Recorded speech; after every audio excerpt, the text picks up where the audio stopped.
The mustache moose. They just all happy wagging his tail. Dragging him around like an idiot. Is it big boy? Launch himself off. I'm sure people are very confused as to why the camera is moving so much. Oh my god, are you live? Yes. Over here, just rapping. Hi.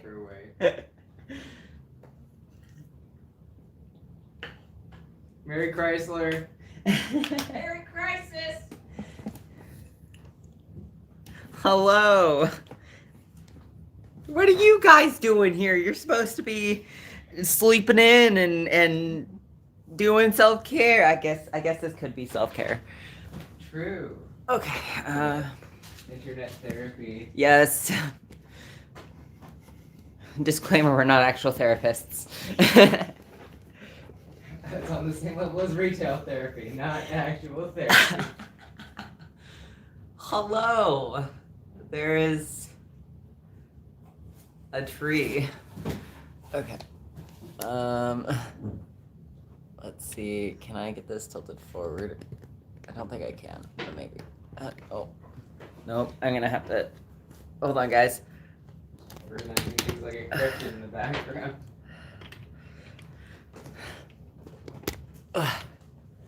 Oh no.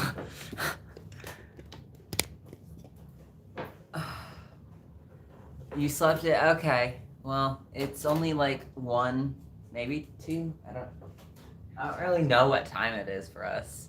12:44.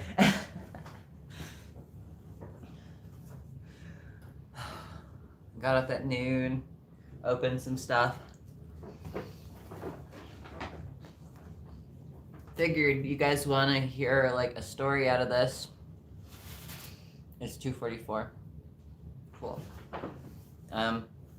So quickly, what's your favorite Edgar Allan Poe story? They're all here.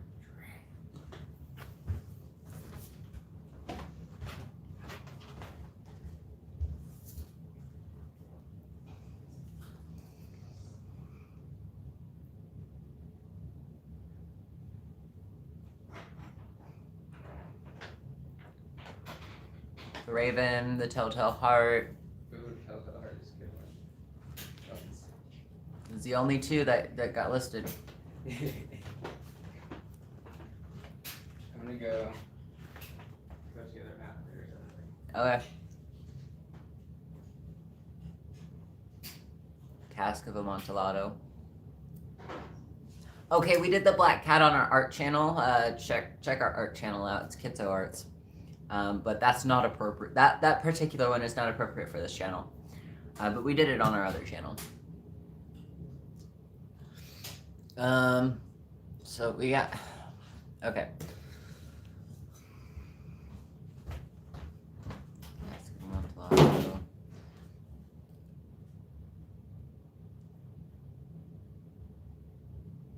We're not doing the Black Cat on this channel. We did it on the other channel.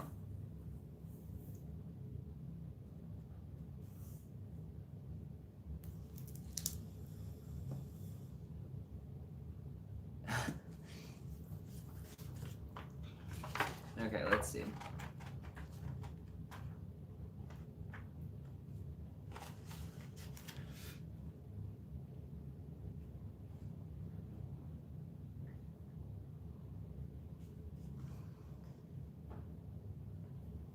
Yeah, I don't care about pronunciation this morning. I am too tired.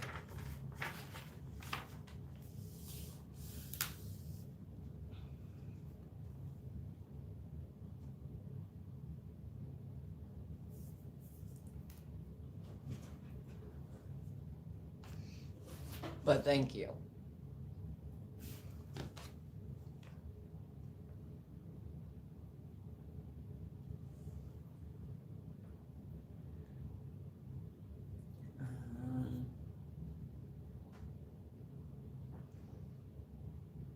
Thank you. It's a tree.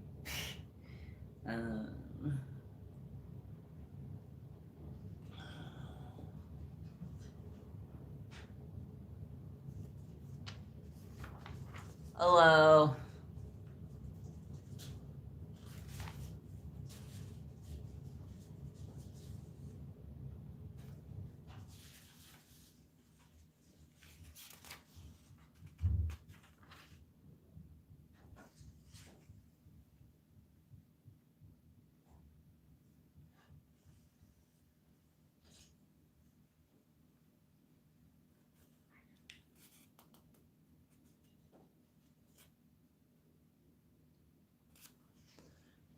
Good morning. Good afternoon. I don't know where Parsifal is. I haven't seen Parsifal in like 3 months. I don't know. Why are you asking about Parsifal? Like, Parsifal will appear on camera when Parsifal feels like it. I'm so tired, guys.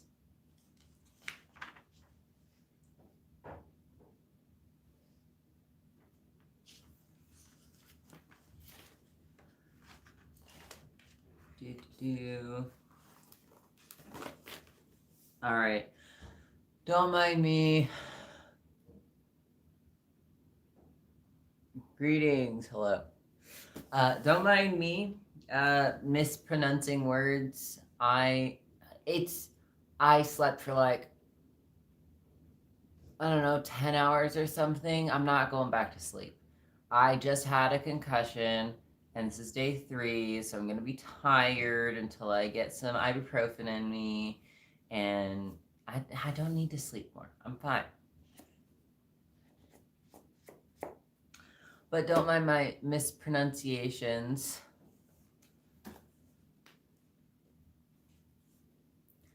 It's almost 1 here, so. I'm gonna read the Telltale Heart because that everybody knows that one, and it's not that bad compared to some of the other ones like the Black Cat, which I read on my other channel. Go check it out.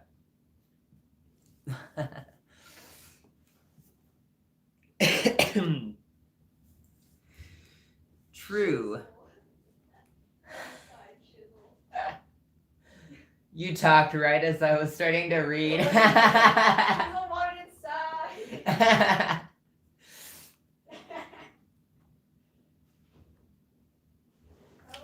No, I didn't get hurt badly. Daniel, if you haven't checked out my trauma processing and recovery video and how to do that safely, that is the last video that we did. That was uploaded yesterday, and it kind of said, yeah. So Daniel was cleaning, and we hit our head on a cabinet in the laundry room. That's what happened.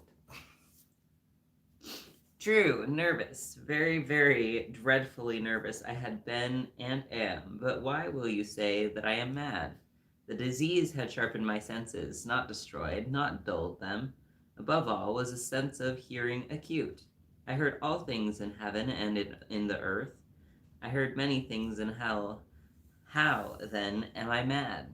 Hearken, and observe how calmly I can tell you the whole story. It's impossible to say how first the idea entered my brain, but once conceived, it haunted me day and night.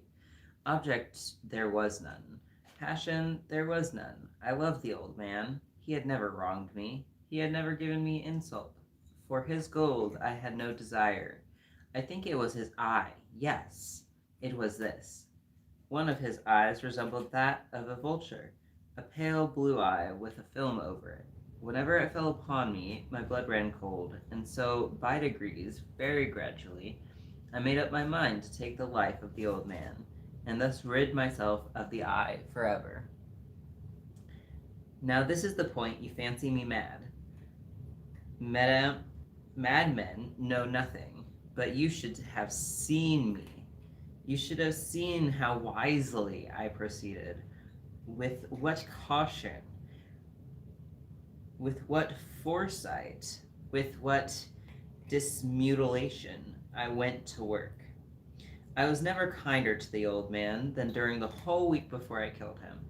And every night, about midnight, I turned the latch of his door and opened it, oh, so gently. And then when I had made an opening sufficient for my head, I put a dark lantern, all closed, so that no light shone out, and then I thrust in my head. Oh, you would have laughed to see how cunningly I thrust it in. I moved it slowly, very, very slowly, so that I might not disturb the old man's sleep. It took me an hour to place my whole head within the opening so far that I could see him as he lay upon his bed. Ha! Would a madman have been so wise as this? And then, when my head was well in the room, I undid the lantern cautiously. Oh, so cautiously. Cautiously, for the hinges creaked. I undid it just so much that a single ray fell upon the vulture eye. And this I did for 7 long nights. Every night, just at midnight, but I found the eye was always closed, and so it was impossible to do the work. For it was not the old man who vexed me, but his evil eye. And every morning, when the day broke, I went boldly into the chamber and spoke courageously to him, calling him by name in a hearty tone, and inquiring how he had passed the night. So you see, he would have been very profound a very profound old man indeed, to suspect that every night, just at 12, I looked in upon him while he slept. Upon the 8th night, I was more than usually cautious in opening the door. A watch's minute hand moves more quickly than did mine. Never before that night had I felt the extent of my own powers, of my sagacy. I could scarcely contain my feelings of triumph. To think that there I was, opening the door little by little, and he had not even to dream of my secret deeds or thoughts. I fairly chuckled at the idea, and perhaps he had heard me, for he moved on the bed suddenly, as if startled. Now, you may think that I drew back, but no. His room was black as pitch with the thick darkness, for the shutters were close fastened through fear of robbers. And so I knew that he could not see the opening of the door, and I kept pushing it on steadily. I had my head in, and was about to open the lantern, when my thumb slipped upon the tin fastening, and the old man sprang up in the bed, crying out, "Who's there?" I kept quiet, still, and said nothing. For a whole hour I did not move a muscle, and in the meantime I did not hear him lie down. He was still sitting up in bed listening, just as I have done. Night after night, heartbreaking to the death watches in the wall. Heartbreaking. Presently I heard a slight groan, and I knew it was the groan of mortal terror. It was not a groan of pain or grief. Oh no! It was a low, stifled sound that arises from the bottom of the soul when overcharged with awe. I knew the sound well. Many a night, just at midnight, when all the world slept, it had welled up from my own bosom, deepening with its dreadful echo. The terrors that distracted me, I say I knew it well. I knew what the old man felt and pitied him, although I chuckled at heart. I knew that he had been lying awake ever since the first slight noise. When he had turned in the bed, his fears had been ever since growing upon him. He had been trying to fancy them causeless, but could not. He had been saying to himself, "It's nothing but the wind in the chimney. It's only a mouse creeping across the floor. Or it is merely a cricket which has made a single chirp." Yes, he had been trying to comfort himself with those suppositions, but he had found all in vain, because death, in approaching him, had stalked with his black shadow before him, and enveloped the victim, and it was the mournful influence of the unperceived shadow that caused him to feel, although neither saw nor heard, to feel the presence of my head within the room. When I had waited a long time, very patiently, without hearing him lie down, I resolved to open a very, very little crevice in the lantern. So I opened it.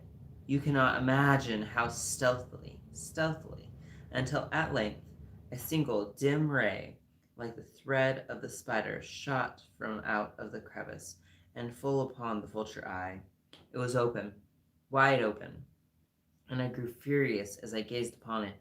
I saw it with a perfect distinctness, all a dull blue with a hideous veil over it that chilled the very marrow in my bones. But I could see nothing else of the old man's face or person, for I had directed the rays, as if by instinct, precisely upon the downed spot. And now have I not told you what you mistake for madness, but is over acuteness of the senses.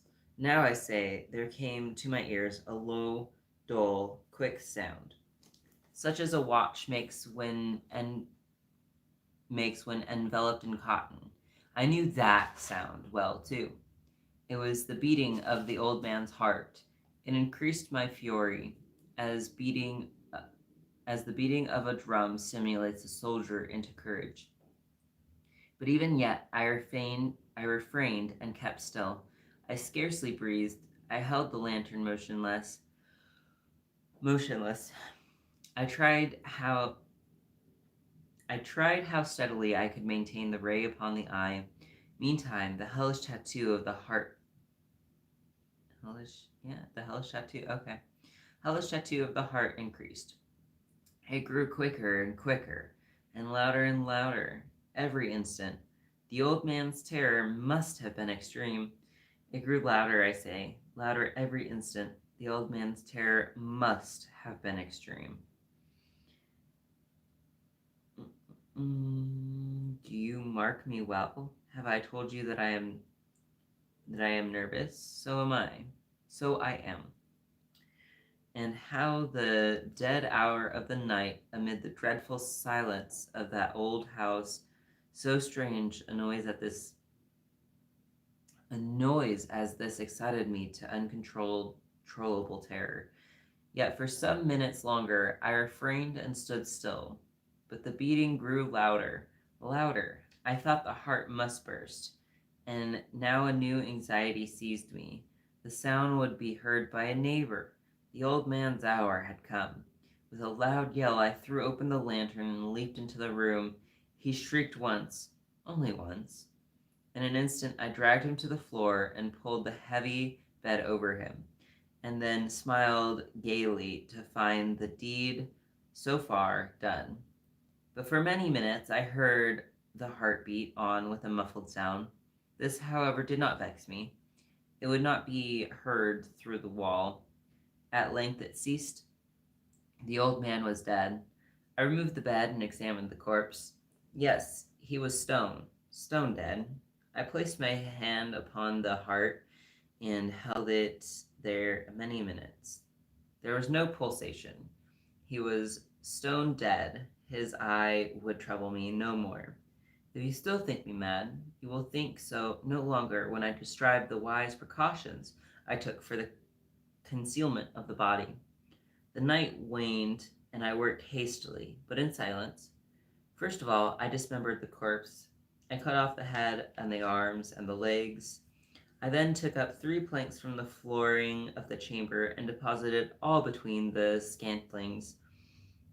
I then replaced the boards so cleverly, so cunningly, that no human eye, not even his, could have detected anything wrong. There was nothing to wash out, no stain of any kind, no blood spot, whatever. I had been too wary for that. A tub had caught all. Ha ha ha. When I had made an end of these labors, it was 4 o'clock, still dark as midnight. As the bell sounded the hour, there came a knocking at the street door. I went to open it with a light heart. For what had I now to fear? There entered 3 men who introduced themselves with perfect suavity as officers of the police. A shriek had been heard by a neighbor during the night. Suspicious of foul play had been aroused. Information had been logged at the police office, and they, the officers, had been deputed to search the premises. I smiled, for what had I to fear? The bade of the gentleman welcome. I shriek. I was my own in a dream. The old man I mentioned was absent in the country. I took my visitors all over the house. I bade them search well. I led them at length to his chamber. I showed them his treasure.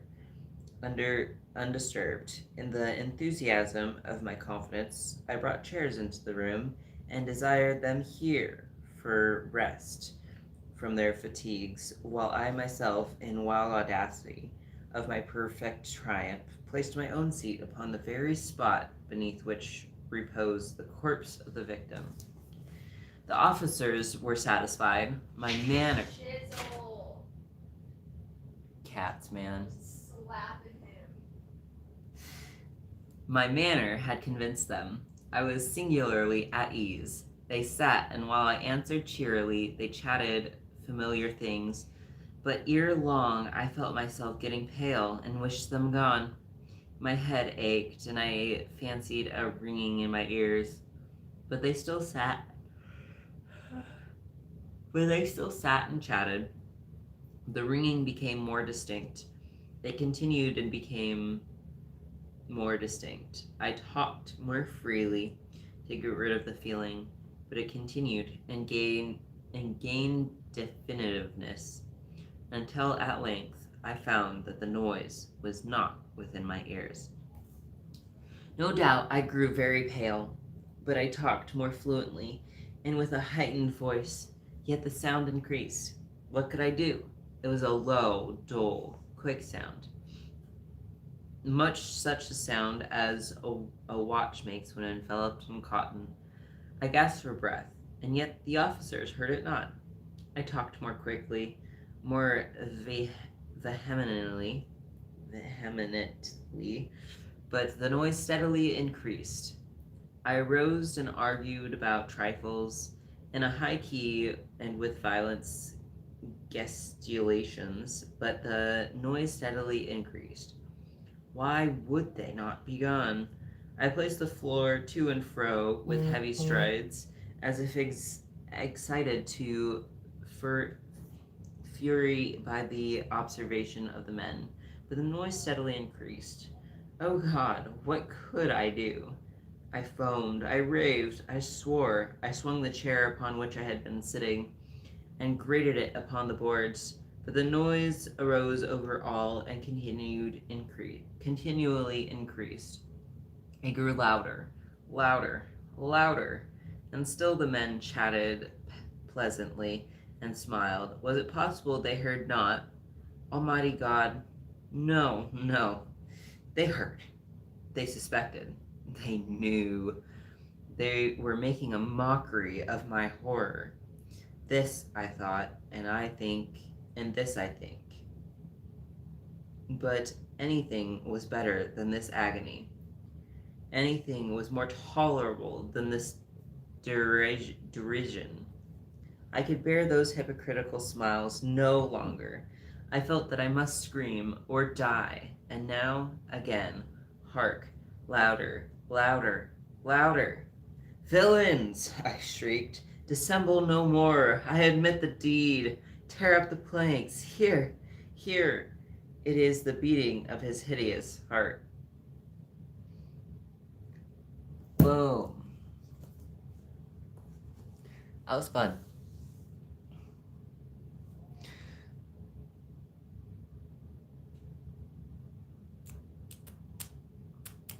Okay, let's see.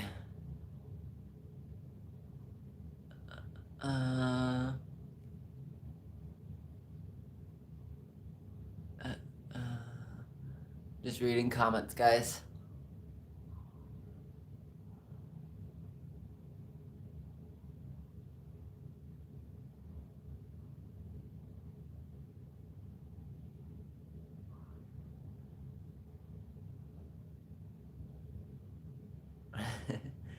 definitely was a campfire feel.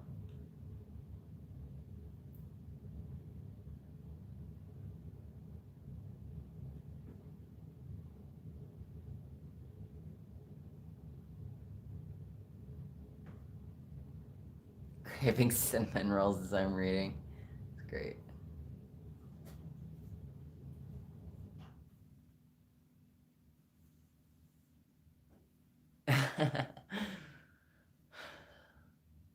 Yeah.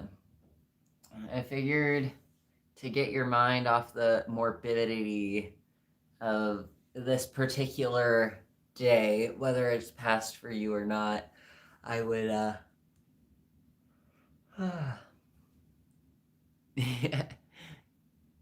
um I was just gonna read horror because why not?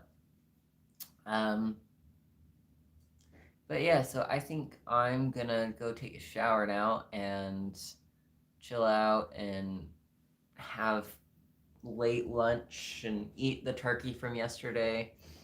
So thank you guys for watching. I'm glad I could be a distraction for you for a little bit. Yeah, I think that's man. Yeah, I have somebody co-conscious with me, so you're gonna watch Krampus. We still have to watch Krampus. We watched it last year, but not with Jessica. You gotta watch that Krampus. Yes. But yeah, so thank you all, and we'll see you in a video maybe today, maybe tomorrow, who knows. But yeah, so love you guys. Gob Squad is awesome, and y'all are fantastic. We also updated our PO box. Check our last video that we posted for our PO box information, because we did update it. Thank you guys.